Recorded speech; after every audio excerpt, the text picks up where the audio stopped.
اللهم أنت ربي لا إله إلا أنت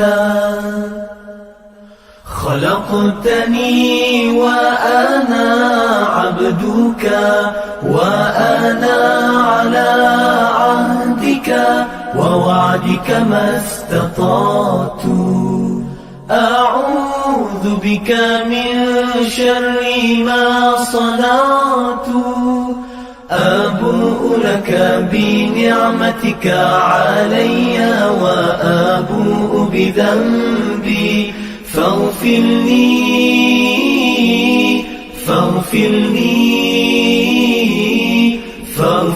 لي فإنه لا يغفر الذنوب إلا أنت. Ya Allah, Engkau Tuhanku, tiada Tuhan selain Engkau. Engkau ciptakan aku dan aku hamba-Mu, dan aku berada dalam janji-Mu menurut kemampuanku. Aku berlindung denganmu daripada kejahatan yang kulakukan. Aku sedari nikmat-Mu kepadaku, dan ku sedari akan dosa-dosaku. Ampuni aku, ampuni aku, ampuni aku, kerana sesungguhnya tiada yang dapat mengampunkan dosa kecuali Engkau. Allahumma anta rabbi la ilaha illa anta خلقتني وأنا عبدك وأنا على عهدك ووعدك ما استطعت أعوذ بك من شر ما صنعت أبوء لك بنعمتك علي وأبوء بذنبي فاغفر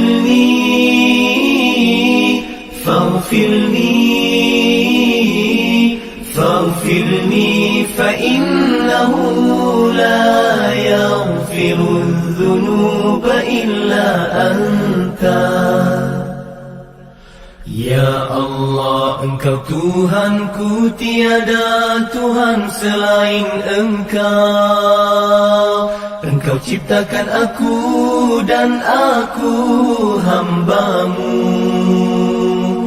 dan aku berada dalam janji-Mu menurut kemampuanku. Aku berlindung denganmu daripada kejahatan yang kulakukan. Aku sedari nikmat-Mu kepada. Bismillahirrahmanirrahim. فإذا انسلخ الأشهر الحرم فاقتلوا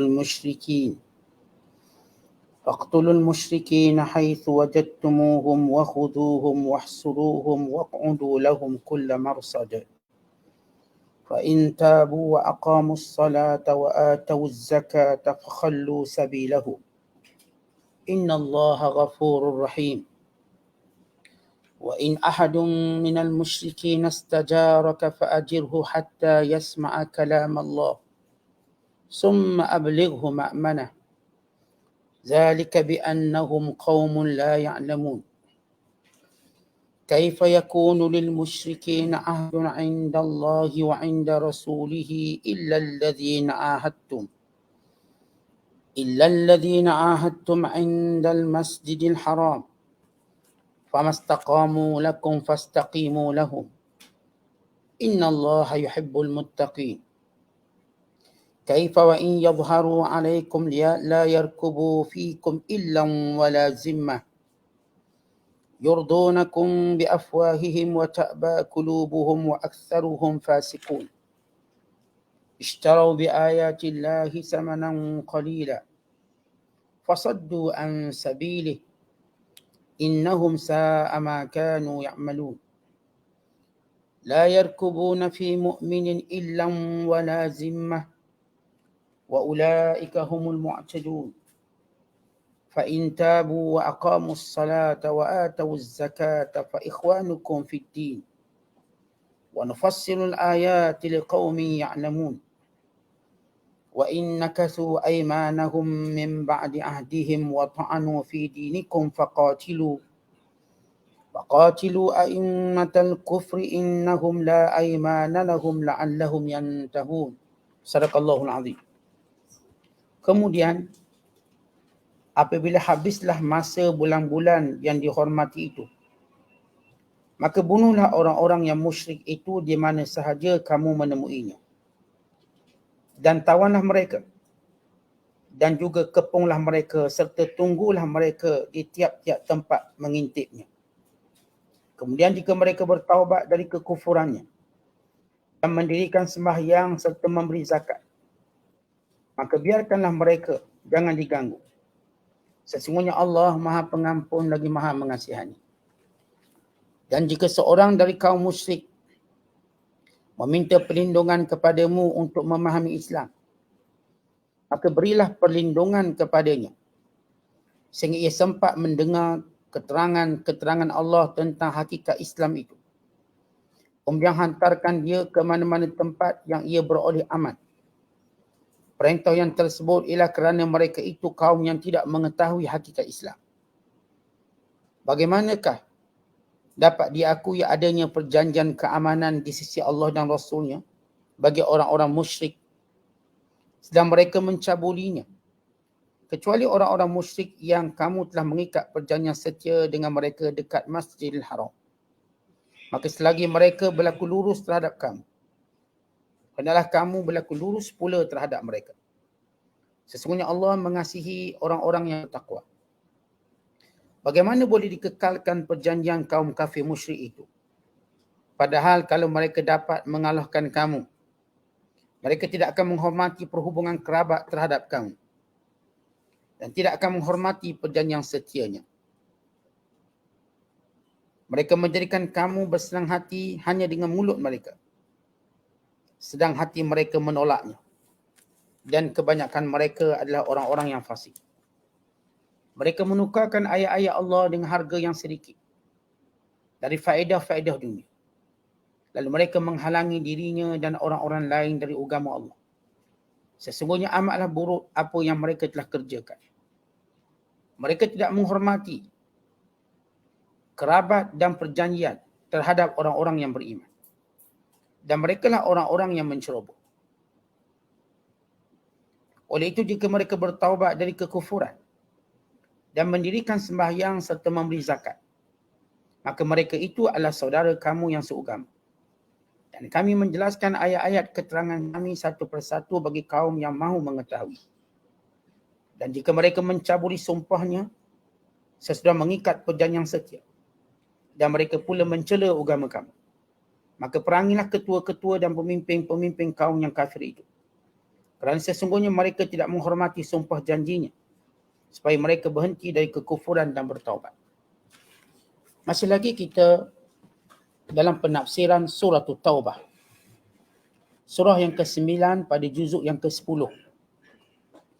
Bermula ayat yang ke-5 sehinggalah ayat yang ke-12. Kalau sebelum ini pada ayat yang pertama dan ayat yang ke-4, Allah Subhanahu Wa Taala memerintahkan orang beriman supaya memutuskan perjanjian dengan orang-orang kafir, kerana mereka mencabulinya dan tidak menghormati perjanjian tersebut, dan memberi tempoh kepada mereka untuk bebas selama 4 bulan sebelum mereka diperangi dan sebelum mereka dibunuh. Dan juga kita telah menjelaskan bagaimana Nabi SAW menyuruh Sayyidina Ali membacakan perintah Allah Ta'ala, yakni surah Taubah ini di hadapan orang-orang musyrik pada tahun ke-9 Hijrah, ketika mana delegasi haji yang dipimpin oleh Abu Bakar As-Siddiq radhiyallahu ta'ala anhu buat pertama kali, untuk menyatakan bahawa tidak boleh lagi orang kafir mengunjungi Baitullahil Haram bermula tahun ini. Tahun ke-9, tahun terakhir. Tahun ke-10 di mana Rasulullah SAW menunaikan haji, maka tidak akan ada lagi orang kafir. Di mana Sayyidina Ali membawa 4 perintah. Yang pertama, dia beritahu bahawa tidak akan masuk syurga melainkan orang beriman. Maka tak payahlah nak fikir nak pergi haji, nak pergi apa kalau kamu orang kafir. Yang kedua, dilarang tawaf di Baitullah dalam keadaan telanjang. Dan yang ketiga, siapa pun yang ada perjanjian dengan Nabi SAW cuma tamat pada tempohnya, tidak lagi diperbaharui. Manakala yang keempat, maka bermula hari ini tidak lagi boleh orang kafir mengunjungi Mekah. Diharamkan sama sekali. Kan itu disebut wa adhanu minallahi wa rasulih pada penafsiran ayat yang ketiga sebelum ini. Kemudian Allah Ta'ala menjelaskan bagaimana orang-orang kafir yang tidak boleh dipercayai ketika mana melakukan perjanjian dengan mereka. Allah menceritakan tentang pencabulan demi pencabulan yang mereka lakukan, di samping kebencian yang mereka simpan dalam hati. Dan apa yang mereka cakap dengan mulut sekadar mujamalah, sekadar mengampukan. Tetapi hati mereka menunggu peluang, menyimpan dendam. Tanpa mereka memerhatikan hubungan kaum kerabat. La yarkubu fikum illan wala zimmah. Mereka tak peduli walaupun ada hubungan kaum kerabat. Mereka tak peduli walaupun ada perjanjian. Di sini Allah Ta'ala membongkarkan sifat orang kafir. Bahawa mereka tidak akan menghormati perjanjian dengan orang Islam. Mereka cuma menunggu peluang untuk kuat, untuk gagah bagi membenam Islam, bagi menghancurkan Islam. Maka umat Islam perlu alert dengan apa yang Allah Ta'ala sebut ini. Kerana itu Allah berfirman, فَإِذَنْ سَلَقَ الْأَشْهُرُ الْحُرُمْ, apabila selesai sahaja bulan-bulan haram. Yakni larangan-larangan berperang yang termasuk bulan-bulan haram yang telah kita ketahui, di mana dalam Islam kita ada bulan haram. Dan bulan haram ini memang dihormati oleh orang jahiliah lagi. Itu pada bulan Zulqa'dah, pada bulan Zulhijjah, pada bulan Muharram dan juga pada bulan Syawal. Ini pada pandangan Imam As-Suyuti.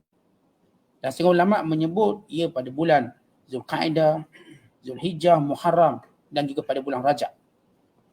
Maka bila selesai sahaja bulan haram, bulan di mana diberi penghormatan, diberi kedamaian.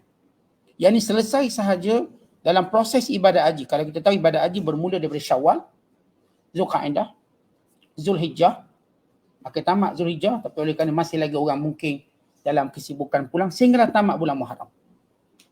Kata Allah, فَإِذَنْ سَلَقَ الْأَشْهُرُ, apabila selesainya tempoh bulan-bulan haram, yakni bulan-bulan yang telah dihentikan perjanjian, diberi tempoh 4 bulan tadi, faqtulul musyrikin, maka seranglah, perangilah, bunuhlah segala orang musyrik. Haitsu wajadtumuhum, di mana pun kamu berada. Wa khudhuhum, tangkap mereka. Wahsuruhum, kepung mereka. Waq'udu lahum, dan perhatikan setiap gerak-geri mereka, kulla marsad, di semua tempat.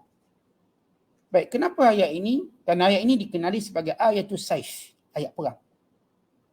Tuan-tuan, bila kita beri arahan dalam peperangan, apa kita kata? Bunuh, tangkap dan sebagainya. Seorang jurulatih, tinju, dia bercakap dengan dia punya orang yang dilatihnya. Nanti masuk gelanggang, tumbuk dia, pukul dia, jangan berhenti tumbuk sampai dia jatuh. Ini namanya ayat perang, ayatus saif. Bukanlah bermaksud orang Islam kena bunuh orang kafir semua, tidak begitu. Kerana dalam Islam dakwah lebih utama daripada perang.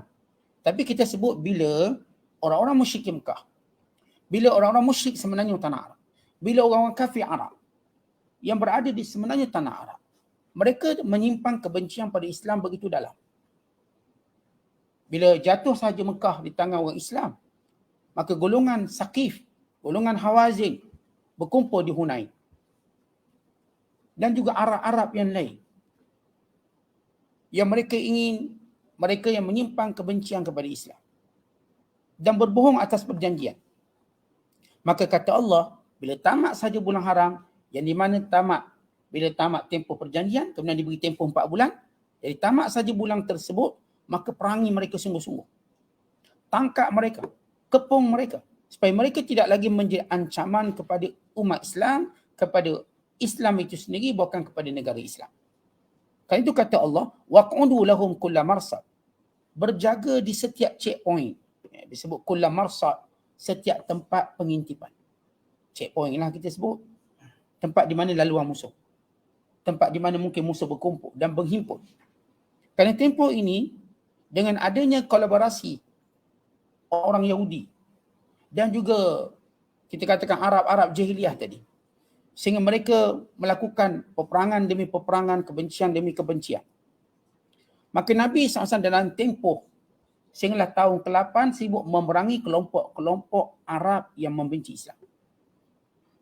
Sebelum kemuncaknya perang Tabuk, di mana campur tangan Rom mula nampak. Rom mula meletakkan campur tangan mengancam sempadan Islam. Maka Rasulullah SAW pun mengarahkan berlakunya perang Tabuk. Perang di mana selepas tamatnya perang yang dikenali sebagai perang Yarmouk. Perang Yarmouk, Rasulullah SAW suruh sahabat untuk sekat ancaman Rom. Kerana orang Arab ni, mereka meminta bantuan daripada Rom dalam cuba berusaha untuk menyerang Islam daripada dalam dan luar. Maka Rasulullah SAW nak tundukkan masyarakat Arab yang masih kafir benci Islam, bahawa tentera Islam, kerajaan Islam even sudah bersedia untuk lawan dengan Rom, kuasa besar waktu itu. Kerana Rom waktu itu kuasa besar. Dan dia telah mengalahkan dalam banyak peperangan negara Parsi. Mula-mula memang Parsi kuasa besar. Tapi Parsi sudah diubah, kepimpinannya dapat kepada tangan perempuan, maka Rom mula menguasai banyak peperangan. Maka orang Arab berharap, yang musyrik kafir, supaya Rom ini memberi tekanan kepada Nabi SAW. Maka Rasulullah tidak membiarkan ancaman ini berlaku. Maka Nabi hantar sahabat-sahabat untuk melakukan peperangan Yarmouk. Dan sebab itu Nabi sendiri pimpin untuk peperangan Tabuk. Tabuk melawan Rom. Supaya seluruh masyarakat Arab sebenarnya tanah Arab khususnya. Kerana Rasulullah SAW fokuskan dakwah pada mereka ini dahulu. Sebab apa? Sebab orang Arab ni dia faham bahasa Arab. Dia faham Al-Quran yang diturunkan. Seolah-olah dia bangsa yang tidak boleh ada keuzuran berbanding bangsa lain. Sebab bangsa lain nak faham Quran, kena belajar bahasa Arab dulu. Ni orang Arab dah faham jelas. Dan ditambahi pula, dalam mereka tu dah faham tentang Quran yang diturunkan dalam bahasa mereka, kebencian mereka ni tak pernah habis, tak pernah surut. Dan cara mereka menghina Islam, umat Islam, mengancam, maka tidak boleh didiamkan. Kerana itu Rasulullah SAW tunjuk bahawa orang Islam bukan sekadar mampu mengalahkan ni, semua orang Arab di sepanjang tanah Arab. Even Rom pun. Sebab itu Rasulullah memimpin sendiri bala tentera Rom. Dan bila mana Rasulullah nak wafat, Nabi dah buat satu tentera untuk melawan Rom yang dipimpin oleh Usamah bin Zaid. Dan Rasulullah tidak sempat. Baginda wafat terlebih dahulu.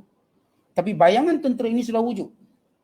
Maka bila datang Abu Bakar menjadi khalifah, antara pertama yang Abu Bakar buat ialah menyelesaikan pembentukan tentera melawan Rom yang dipimpin oleh Usamah bin Zaid. Akhirnya mereka disiapkan dan dihantar ke sempadan sehingga Rom lari. Dan sekaligus menundukkan semua orang Arab. Terutamanya kita lihat, ni kenapa Allah Ta'ala sebut perangi bangsa Arab waktu itu. Bila Rasulullah wafat, maka berlaku murtad besar-besaran yang dilakukan oleh orang Arab. Sama ada Arab Yaman, sama ada Arab di kawasan-kawasan persekitaran semenanjung tanah Arab. Sehingga Abu Bakar sibuk memerangi golongan murtad. Sehingga golongan murtad ini akhirnya dihabiskan. Ini ialah manifestasi kebencian selama ini yang mereka simpan. Akhirnya mereka luahkan bila kewafatan Nabi SAW. Yang tak nak bayar zakat, yang mula murtad, yang menghimpun bala tentera pula seperti Sijah, seperti Musailamatul Kadzab, seperti Aswadu Ansi, seperti Tulaiha Al-Asadi, dan ramai tokoh-tokoh yang mula mengaku Nabi pula. Mereka mengaku Nabi kan dengki pada Rasulullah, marah pada Rasulullah SAW. Maka sebab itu Allah Ta'ala dah ingatkan Rasulullah. Sebelum mereka ini menjadi duri dalam daging, menjadi api dalam sekam, perangi mereka sungguh-sungguh. Rasulullah ada satu tempoh yang agak singkat. Itu bermula daripada tahun yang ke-8 pembukaan kota Mekah, Nabi cuma ada 2 tahun. 9, 10. Dan pada tahun ke-11 Rasulullah wafat. Sebab itu Allah kata, faqtulul musyrikin. Bunuh semua mereka yang syirikkan Allah. Haitsu wajadtumum, di mana pun mereka berada. Wa khudhuhum, tangkap mereka. Wa suruhum, kepung mereka. Wa qa'udu lahum, perhatikan setiap gerak-geri mereka.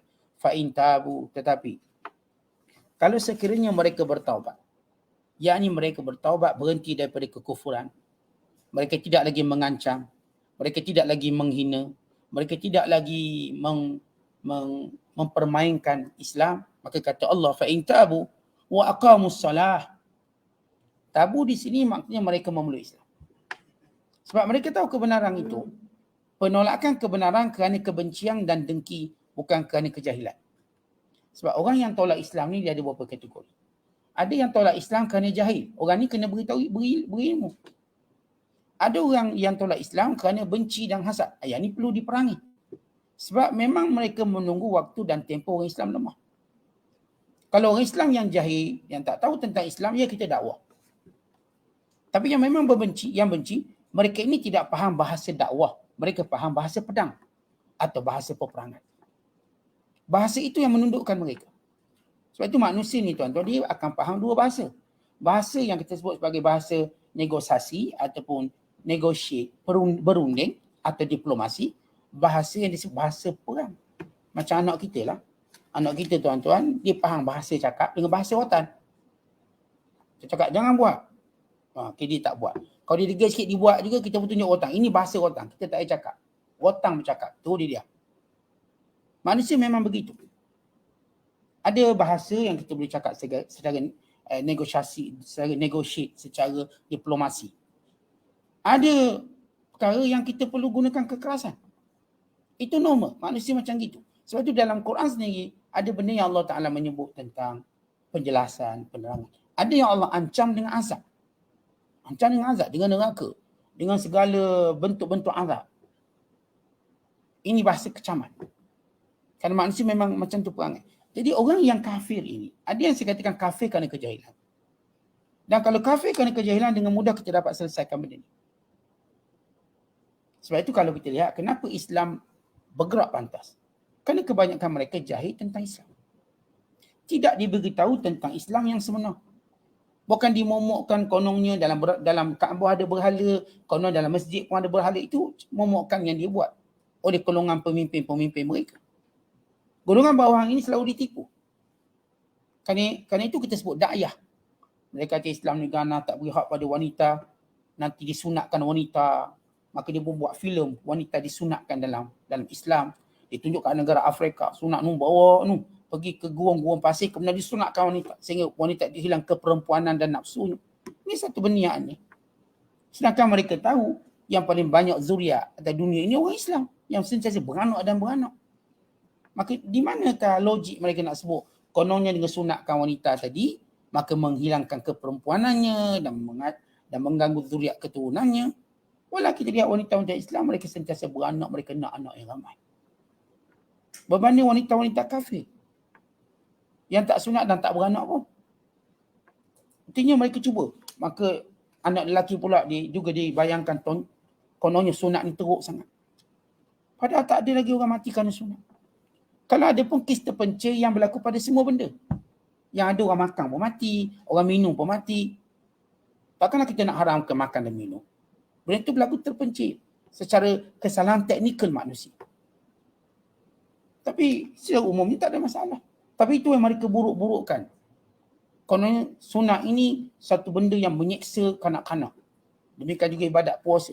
Mengkebulukan kanak-kanak. Malah kanak-kanak tak mati pun. Dan mereka tahu kebaikan berpuasa itu sendiri ada hak, ada waktu. Mereka duk cerita puasa orang Islam ni sebulan. Macam tak buka. Padahal kita cuma berpuasa antara fajar sehingga maghrib. Lepas maghrib kita qada balik sarapan pagi, tengah hari, makan malam. Tak ada masalah apa pun. Kan itulah saya katakan yang paling banyak disekat Islam kerana kejahilan. Tapi ada kelompok yang dengki. Kelompok yang hasad. Ada kelompok tadi memang dia melekat dengan kaumnya. Dilaknat oleh Allah itu Yahudi. Ada kaum kerana provokasi yang melampau-lampau sehingga mereka menjadi golongan pembenci Islam. Memang mereka benci bersungguh-sungguh Islam. Dan ini kita nak cakap pun dia tak bagi. Nak terang, nak jelas pun dia tak akan terima. Dan itu kata Allah, maka perangi mereka. Melainkan kalau mereka taubat, yang memeluk Islam. dan tidak akan sempurna peluk Islam tadi. Melainkan mereka buat lagi dua perkara. Aqamus solah, mendirikan solat. Wa atawuz zakah, mengeluarkan zakat. Artinya seorang kalau dia dakwa di Islam tapi dia tak sembahyang, dia masih boleh dikenakan tindakan. Seorang yang kata dia Islam tapi dia tak zakat, dia masih lagi dikenakan tindakan. Sebab itu Abu Bakar As-Siddiq radhiyallahu ta'ala anhu memerangi orang yang tak nak bayar zakat. Kerana ini kewajiban. Kalau dia tak buat perkara sunat, tak ada masalah, tidak diperangi. Allahumma illa, melainkan kalau dia membenci perkara sunat. Contoh kita kalau tak buat benda sunat, tak salah apa. Tapi kalau benci benda sunat, ini diperangi. Kerajaan Islam, pemerintah Islam wajib memerangi orang-orang yang menghina perkara sunat atau perkara sunnah. Kita sebut sunat atau sunnah, benda yang sama. Tapi kalau dia tak nak buat qabliyah, ba'diyah, tak ada hal. Tapi kalau dia menghina qabliyah, ba'diyah, maka ia akan dihukum. Atau menghina mana-mana syiar Islam, syiar agama dalam Islam, maka dia akan diperangi. Kerana tidak boleh menghina. Kamu bawa hujah kamu. Tak payah nak hina-hina, nak bawa hujah. Islam menghormati. Kalau kita berbeza pandangan dan pendapat, tapi menghina tak ada ruang untuk dihormati. Tak ada orang pun nak hormat orang hina orang. Kalau kamu bercakap dengan fakta, ya kami dengar dan kami akan jawab. Islam ialah agama ilmu, dia akan jawab sekali lagi keluar. Tapi jangan sempat jawab pula kamu tetap berdegil. Kemudian kata Allah, fakhallu sabilahum. Kalau macam tu keadaan mereka, lepaskan mereka. Innallaha ghafurur rahim. Allah pengampun lagi Maha Penyayang. Kemudian Allah Taala menyebut, wa in ahadun minal musyrikin astajaraka. Ini kelompok orang kafir yang jahil. Yang tadi kelompok orang kafir yang membenci, yang menyimpan dendam.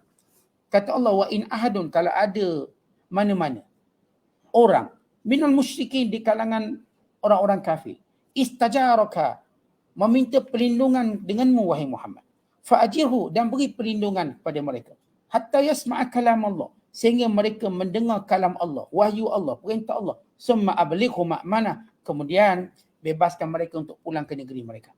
Dzalika bi annahum qaumun la ya'lamun, sebab mereka itu kaum yang jahil. Apa maksud? Kalau mana-mana orang kafir yang nak masuk negara Islam, sama ada mereka nak berdagang, atau mereka nak jumpa saudara mereka, atau mereka nak melancong, atau mereka nak masuk dengan tujuan-tujuan yang dibenarkan oleh kerajaan Islam, maka kita tidak boleh menghalang. Walaupun dia ni kafir harbi. Umpama kalau Yahudi, ni ada orang negara Israel nak masuk negara kita, dan dia telah mendapat kebenaran daripada pemerintah kita secara diplomatik, maka kita tidak boleh mengapa-ngapakan dia, tak boleh. Walaupun dia ini kalangan orang kafir yang harbi, kalau dia masuk dengan izin.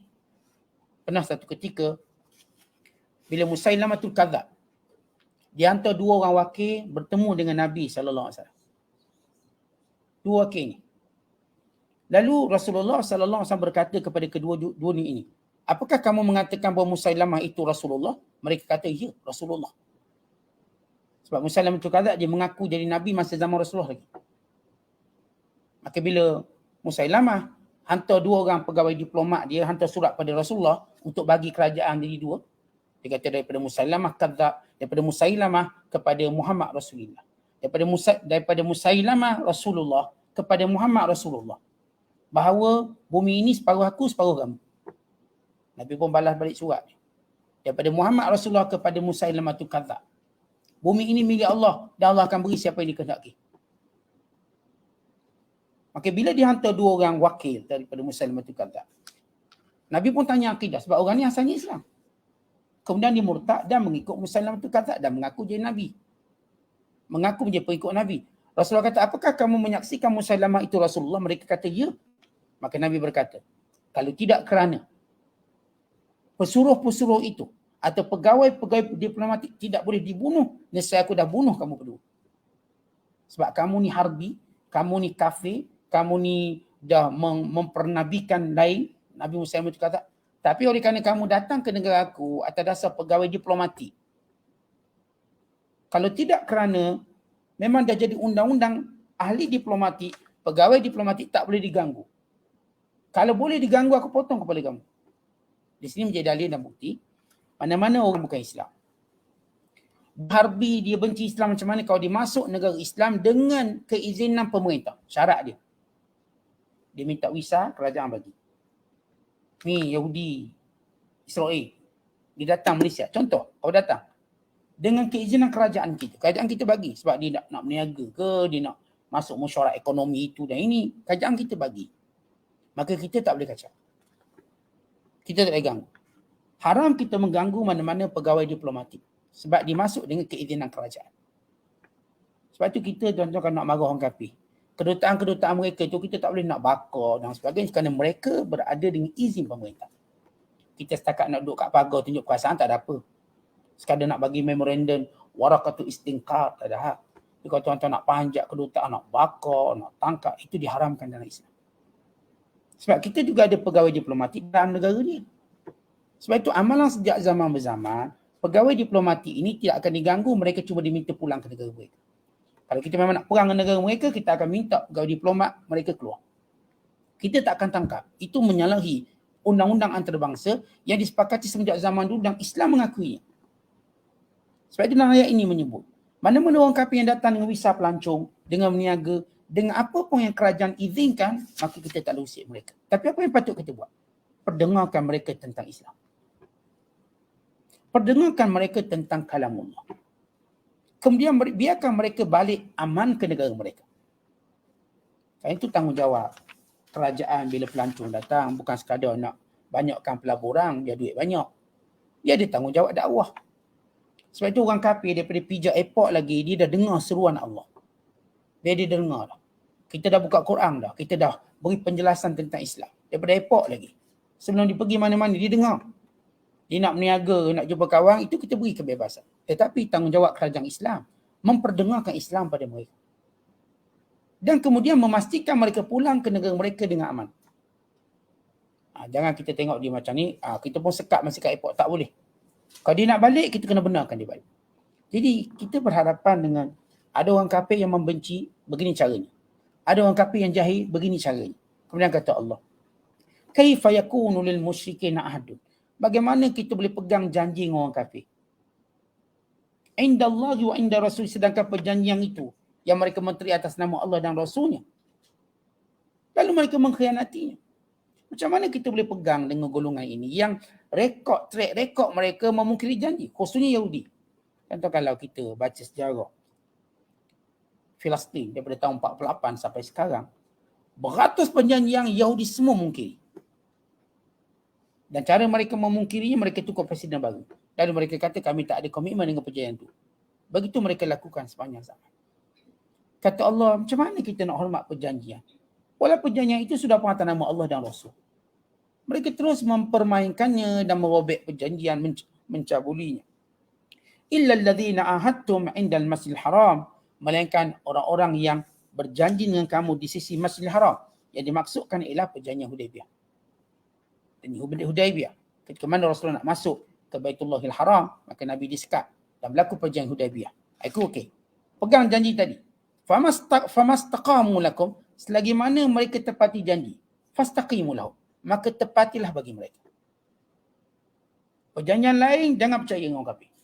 Melainkan perjanjian dalam keadaan kamu nak masuk Mekah, yang perjanjian Hudaibiyah. Itu pun kamu kena tengok, kata Allah. Famastaqamu lakum, kalau mereka betul pada kamu, fastaqimu lahum, kamu pun betul dengan mereka. Kalau mereka tak betul, maka kamu lawan mereka. Innallaha yuhibbul muttaqin. Kan sifat menepati janji, sifat orang bertakwa. Kaifa in yadhharu alaikum. Macam mana kamu nak percaya berjanji dengan orang kafir? Sedangkan mereka kalau ada peluang untuk menang lawan kamu, la yarkubu fikum illan walazimah. Mereka tak pedulilah ada hubung kain kaum kerabat ke, ataupun mereka ni pernah baik dengan kamu. Mereka tak akan peduli benda itu. Sejarah telah menunjukkan benda ni. Orang kafir, kalau dia ada kuasa, dia tak akan beri ruang orang Islam. Tak kira lah kita dulu rapat ke baik, mereka tetap bawa agenda kafir mereka. Sebab itu kata Allah, wa iyadhharu alaikum, kalau mereka ada peluang menang, la yarkubu fikum wa illan walazimah. Mereka tak lagi memerhatikan hubungan kita sebelum itu dengan dia. Kalau kita ada hubung kaum kerabat ke, kalau kita dulu misalnya pernah ada perjanjian baik dengan mereka, mereka tak peduli lagi. Yurdunakum bi afwahihim. Mereka cuba jadikan kita ini baik dengan mulut-mulut mereka. Wa ta'ba qulubuhum, sedangkan hati mereka tak baik dengan kita. Orang kafir mulut baik, hati jahat. Allah bongkarkan sifat orang kafir yang memusuhi Islam ni. Kalaupun kamu dengar mereka bercakap, dengar je lah. Dengar tapi mereka tidak mungkin dalam hati mereka menyukai kamu. Sebab itu mereka nak menguasai negara kamu. Mereka nak kuasai sistem kamu. Kalau itu kita lihat kita, tuan-tuan, tak kacau apa yang mereka amalkan dalam agama mereka. Tapi mereka boleh kacau apa yang kita pegang dalam agama kita. Kalau kita nak buat undang-undang orang Islam tak boleh minum arak, mesti mereka lawan. Kita apa masalah kamu? Kami nak haramkan pada orang Islam jangan minum arak. Kalau kita haramkan orang Islam bermain judi, yang sekarang pengharaman cuma di peringkat penguatkuasaan undang-undang syariah, tidak dalam undang-undang sivil. Undang-undang syariah je, kalau dapati minum arak, judi, maka didakwa. Tapi kalau dibuat dalam undang-undang yang lebih kuat, seperti undang-undang sivil, orang Islam tidak dibenarkan minum arak, judi, bla bla bla, pasti mereka lawan kita. Kenapa kalau kita halang, orang Islam akan jadi kuat? Kerana mereka tak mungkin dapat bisnes judi dan arak tanpa pelibatan kelompok-kelompok orang Islam yang memang jadi tidak taat dan patuh pada Islam. Sebab itu kita kata orang kafir dia campur urusan kita. Kita nak buat undang-undang Islam untuk kita je, pun tak bagi dia. Kita pun hairan. Kok mana kamu ni? Apa masalah kamu ni? Ini kata Allah. Kalau mereka ada peluang untuk menang, mereka tak akan beri ruang kepada kamu. Mereka ni mulut je manis, tapi hati mereka jahat. Wa aktsaruhum fasikun. Kebanyakan mereka jahat, kata Allah. Allah cipta manusia ni, Allah tahu. Orang kalau dah ada kekufuran, kejahatan ini, maka mereka tidak mungkin suka pada Islam. Ini kita sebut golongan kafir yang membenci Islam. Kita dah sebut orang kafir ni ada dua kelompok. Satu yang membenci Islam ni, satu lagi orang jahil. Orang ni tak ada masalah, dia jahil je. Kita kena terang. Orang ni pun kita tengok, kalau kita nak buat undang-undang merangkumi orang Islam, dia pun tak ada masalah. Tak apalah, awak sama-sama Islam. Saya tak risau. Yang kena tangkapnya orang Islam, bukan kami. Orang ni sebab dia faham. Ishtarau bi ayatillahi samanan qalila. Mereka sanggup membeli ayat-ayat Allah dengan harga yang murah. Fasaddu an sabilih. Lalu mereka menghalang orang daripada jalan Allah. Innahum sa'a ma kanu ya'malun. Perbuatan mereka yang amat buruk. La yarkubuna fi mu'minin illa wala zimmah. Mereka tidak pernah peduli apapun kebaikan, apapun hubungan mereka dengan orang beriman sebelum itu, sama ada hubungan kekeluargaan atau perjanjian. Wa ulaika humul mu'tadun. Kerana sifat mereka senantiasa melampau. Kemudian Allah Ta'ala menyebut fa in tabu, tapi kalau mereka taubat, wa aqamus salata, mendirikan solat, wa atawuz zakata, mengeluarkan zakat, fa ikhwanukum fiddin. Tentang hebat Islam. Kalaupun kita benci kerana kekufuran, bila mereka memeluk Islam saja, dia itu menjadi kekasih kita. Orang yang kita sayang. Kerana benci kita bukan benci pada individu, pada orang, tapi pada sifat kekufuran. Tengok Allah Ta'ala sebut, fa ikhwanukum fiddin. Mereka kalau taubat, Islam, sembahyang, zakat, saudara kamu. Yang itu kita katakan, kita tak benci orang kafir. Kalau mereka memeluk Islam, kita tak dah. Kita bukan benci kaum itu, kaum ini tak. Islam tak ajar kita benci kaum. Tapi bila dikufur pada Allah, kerana kekufuran tadi kita benci kerana Allah Ta'ala benci kekufuran. Inna Allah la yarda li ibadihil kufr. Allah tidak redha hambanya kufur. Kalau Allah tidak redha, kita juga tidak redha kerana kita hamba Allah. Wa nufassilul ayat liqaumin ya'lamun. Kami telah jelaskan ayat-ayat kami, perintah kami bagi orang yang tahu. Kalau berhadapan dengan orang kafir yang memusuhi Islam macam ni, yang jahil macam ni, yang dah taubat macam ni, kami dah jelaskan. Jadi orang Islam dah tahu sikap dia bila berperang macam mana. Wa innakathu aymanahum. Kalau mereka terus merobek perjanjian, mencabuli perjanjian, min ba'di ahdihim, selepas perjanjian dimeterai, wa ta'anu fi dinikum, dan mereka menghina agama kamu, faqatilu a'immatal kufr, cari kepala-kepala dia dulu. Kata Allah, kalau mereka merobek perjanjian dan kalau mereka pula menghina agama, yang kamu kena cari kepala dia. Jangan cari ekor dia. Ekor tak tahu apa ni, kepala-kepala pemimpin-pemimpin. Innahum la aymana lahum. Mereka ini tidak boleh dipegang perjanjian mereka. La'allahum yantahun. Semoga mereka berhenti daripada kejahatan itu. Maknanya, kalau mereka mencabuli perjanjian, kalau mereka menghina agama kamu, maka tangkap ketua-ketua mereka. Supaya dengan ini mereka tak akan buat lagi. Yang bawah-bawah tak tahu apa ni. Kerana itu tuan-tuan, isu antara negara Islam dengan negara bukan Islam. Bukan antara rakyat Islam dengan rakyat bukan Islam. Tapi lebih pada pemimpin. Sebab itu dalam Quran cerita, kontra atau peperangan Sirah itu antara Islam dengan pemimpin kafir, bukan dengan rakyat kafir. Adapun rakyat mereka ini orang yang terbuka, mereka ini cuma ikut ketua. Sebab itu bila berjaya dikalahkan ketua-ketuanya, lihat penduduk Mekah semuanya Islam. Bila dikalahkan ketua-ketuanya, lihat penduduk Turki semua memeluk Islam. Dia cerita ni kepala pengak ni. Bukan rakyat bawahan. Rakyat bukan Islam ini. Kebanyakan mereka tidak tahu tentang Islam. Tapi mereka terus dimomokkan oleh pemimpin-pemimpin mereka. Sebab itu kita nak cari kepala mereka. Namun saya katakan kaedah perang, kaedah damai, semuanya mengikut cara-cara yang telah ditetapkan. Bukan kita sebut secara mutlak kita benci orang kafir, tidak. Orang kafir itu ialah orang yang kita nak dakwah, kita nak dekati. Kita nak tolong selamatkan mereka daripada api neraka. Kita berjuang dalam dakwah. Tapi yang memerangi Islam, yang membenci Islam, kita juga bersedia. Kita bukan sekadar defensif, kita juga boleh ofensif. Kita bukan sekadar pertahankan diri, kita boleh juga menyerang kalau kita merasakan ancaman itu berhadapan dengan kita atau berhampiran dengan kita. Wallahu bissawab. Assalamualaikum.